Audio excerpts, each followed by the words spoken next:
bahwa paruh waktu menjadi jatah honorer database BKN yang telah mengikuti seleksi CPNS tetapi gagal, kemudian honorer database BKN yang telah mengikuti seleksi tahapan P3K tidak mendapatkan bagian formasi. Nah, kalau kita lihat dari dua kriteria ini tidak masuk rekan-rekan P3K tahap 2. Aliansi R2 R3 Indonesia. Mereka terdaftar di database BKN, tapi belum lancar kayak L1. Tapi kesepakatan kita semua yang terdaftar di database BKN wajib diangkat dari ASN. Bahkan Desember 2024, sekarang kita doa semua diangkat dari ASN pada 2025.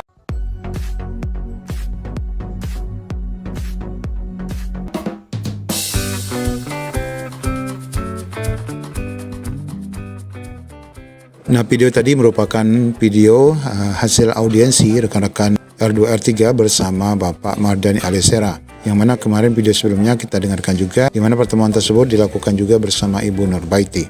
Ya, meskipun ada janji untuk menyelesaikan R3 di tahun 2025 ini, kita tetap pahami bahwa jumlah R3 bakal membengkak di 2025 dari hasil seleksi P3K tahap 2. Meskipun sebagian dari rekan-rekan akan dioptimalisasi terlebih dahulu. Di sini kita lihat bocoran dari BKN data optimalisasi. Bagaimana info lengkapnya, ikuti video ini sampai selesai.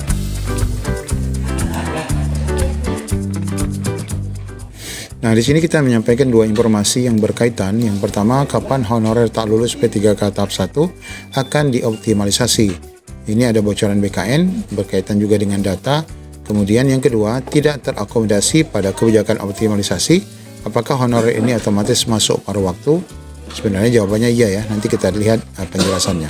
Baik, kita awali dengan informasi pertama, bahwa honorer yang tidak lulus pada P3K tahap 1 otomatis akan masuk pada optimalisasi. Kapan waktunya? BKN memberikan informasi.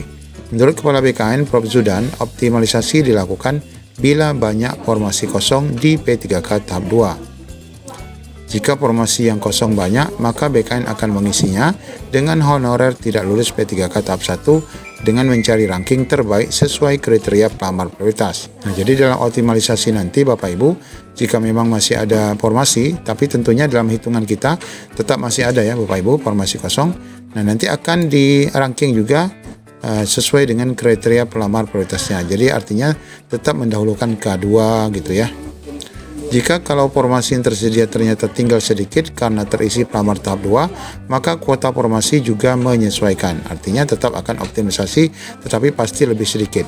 Optimalisasi P3K tidak bisa dilakukan saat ini karena seleksinya masih berproses. Sedangkan optimalisasi CPNS sementara masih sudah berjalan.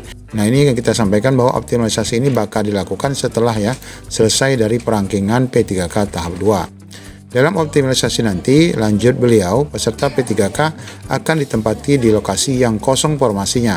Jangan kaget bila penempatannya tidak sesuai dengan formasi awal yang dilamar. Inilah yang kita jelaskan di video sebelumnya, rekan-rekan P3K dilarang mundur ya. Meskipun kita ketahui dalam optimalisasi nanti sebenarnya pemindahan rekan-rekan pada penempatan yang baru ini adalah dalam satu Pemda. Jadi akan pindah OPD saja. Berbeda dengan CPNS kemarin yang berpindah satu kota ke kota lain. Nah, jika menolak hasil optimalisasi, peserta P3K 2024 bisa mengundurkan diri, namun di sini tidak dikenakan sanksi ya, berbeda dengan pengunduran diri saat rekan-rekan dinyatakan lulus secara normal.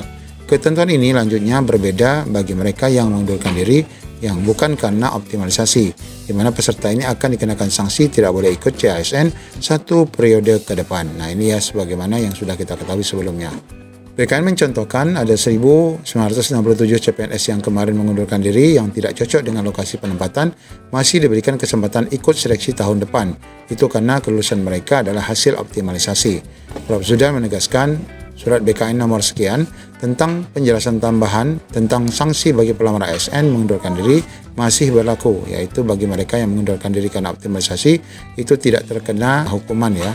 Namun dengan catatan NIP-nya belum ditetapkan. Tapi jika NIP sudah ditetapkan, maka ini dikenakan sanksi ya, yang diatur pada Permenpan nomor 6 tahun 2024 tentang sanksi bagi ASN yang mengundurkan diri. Kemudian dijelaskan jika setelah optimalisasi, masih banyak peserta tahap 1 yang tersisa, maka mereka pasti diarahkan ke paruh waktu. Ini khusus tahap 1 ya.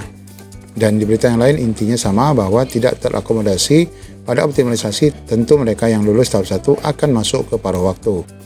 Nah, lalu bagaimana yang tahap 2? Nah, di sini dijelaskan juga bahwa apakah honorer gagal seleksi tahap 2 jadi P3K paruh waktu? Sudah muncul pertanyaan apakah honorer gagal P3K tahap 2 juga akan diangkat menjadi P3K paruh waktu. Diketahui sejumlah instansi pusat dan daerah sudah melaksanakan seleksi P3K tahap 2, namun sebagian belum menggelar P3K tahap 2. Bahkan kemarin sempat ditunda di 53 titik. Nah, berkenaan dengan pertanyaan ini disampaikan di grup WA honorer.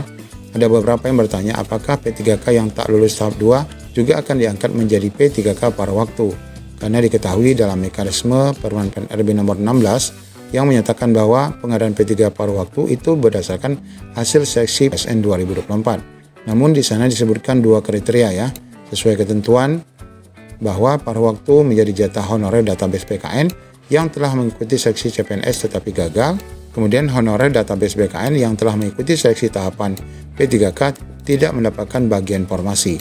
Nah, kalau kita lihat dari 2 kriteria ini tidak masuk rekan-rekan P3K tahap 2, karena rekan-rekan P3 tahap 2 adalah bukan database BKN ya, tetapi mereka yang lebih dari 2 tahun. Sebagaimana dijelaskan di sini, Kepala BKPSDM Mataram, Provinsi NTB mengatakan bahwa pelamar P3K tahap 2 tentu merupakan honorer yang belum masuk database BKN, di mana dalam pelaksanaan tes, di mana mereka tetap akan mengikuti prosedur yaitu tes sampai selesai seperti tahap pertama. Namun dijelaskan bahwa sementara ini untuk kelanjutan setelah tes nanti belum ada kebijakan berkaitan dengan honorer yang tidak lulus. Topik juga belum berani menjawab mengenai kemungkinan mereka akan diangkat menjadi P3K paruh waktu ataupun tidak. Karena di dalam Menpan RB itu hanya disebutkan yang masuk database BKN saja yang akan dijadikan paruh waktu. Namun sebagaimana kita ketahui bahwa menurut Undang-Undang ASN 2023 bahwa rekan-rekan semua pasti akan diselesaikan dan tidak ada lagi honorer, maka pastinya rekan-rekan juga akan diarahkan menjadi P3K paruh waktu. Namun tentu pengusulannya sebagaimana disampaikan dalam aturan itu harus diusulkan semua ya, baik itu tahap 1 barangkali juga ketika ada di tahap 2 akan diusulkan secara bersamaan. Akan tetapi kita lihat perkembangan berikutnya, bisa jadi rekan-rekan tahap 1 akan tetap diselesaikan lebih dulu. Demikian update terkini. Assalamualaikum warahmatullahi wabarakatuh.